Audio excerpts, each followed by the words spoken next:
এবার রাখা ভিডিও কাজ জন্য দিস না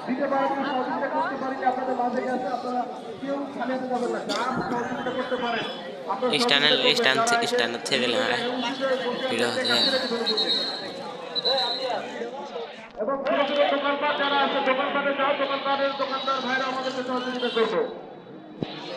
হ্যাঁ, আমাদের দোকানদার ভাইরা সহযোগিতা করবো। আপনারা সেখানে যাবেন, আমাদের বক্স নিয়ে দোকানদারের কাছে যাবেন।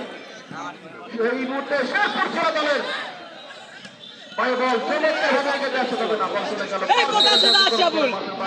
আজকের এই খেলাটি পরিচালনা করছেন সম্মানিত তিনজন রেফারি। ভাবনা রয়েছে রাজু আহমেদ জয়, আমাদের লোকাল বয়, লোকাল হিরো ঢাকা থেকে খেলাটি পরিচালনা করবার জন্য। সেক্ষেত্রে রাজুকে আমরা আজকে ঢাকার রেফারি করতে পারি, কারণ এই খেলার জন্য ঢাকা থেকে এসেছে। এবং আরেকজন রেফারি রয়েছে, তিনিও ঢাকা থেকে। খেলা চলছে। সম্মানিত সূত্র আমাদের মাঝে প্রধান অতিথি হিসেবে রয়েছেন আলহাজ আজিজুর রহমান, সম্মানিত সদস্য জেলা বিএনপি,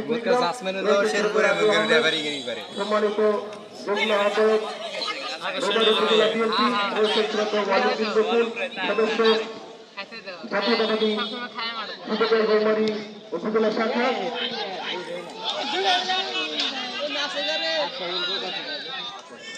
ধন্যবাদ আমাদের শ্রদ্ধ রাশেদুল ভাই, আমাদের জাতীয় অন্যতম সংগঠক নিবেদিত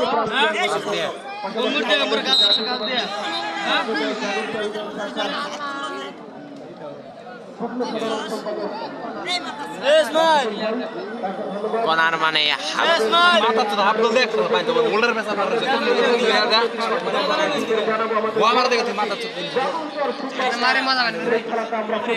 আবার ওল দেড়া হোক দেড়া হোক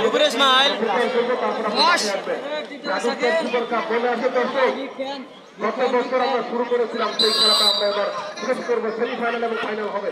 আক্রমণে জেলা দল শেরপুর, সেখান থেকে রিমাইন্ড ক্লিয়ার করার চেষ্টা, বল চলে গেল আমিনুলের কাছে। আমিনুল থেকে ঢাকা অধিকারী রাখতে পারেনি, পাল্টা আক্রমণে যাওয়ার চেষ্টা, সম্মানিত একাদশ, কিন্তু না, সেখান থেকে গোলরক্ষক আয়নাল।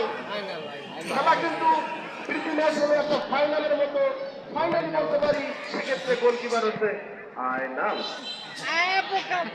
নিয়ন্ত্রণে কিন্তু আবারও রৌমারিয়াদিপুর সম্মানিত একাদশ। তবে রেফারি ভাবনার বংশীধ্বনি তিনি বলেছেন না, মাঠের বাইরে যাওয়ার আগেই ফাউল করা হয়েছে, যে কারণে ফ্রি কিক হবে। চমৎকার সিগন্যাল ফ্রম ভাবনা।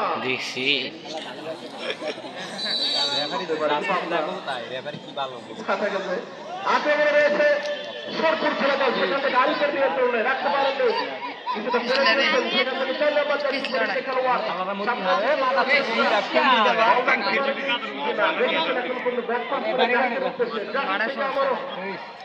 শেরপুর জেলা দলের নিয়ন্ত্রণে। আমাদের মাঝে ইসলাম, সাবেক সভাপতি জাদুত্ব জাগরণী ফুটবল ক্লাব এবং আমাদের জাগরণী ক্লাবের স্থায়ী কমিটির সদস্য উপস্থিত আছেন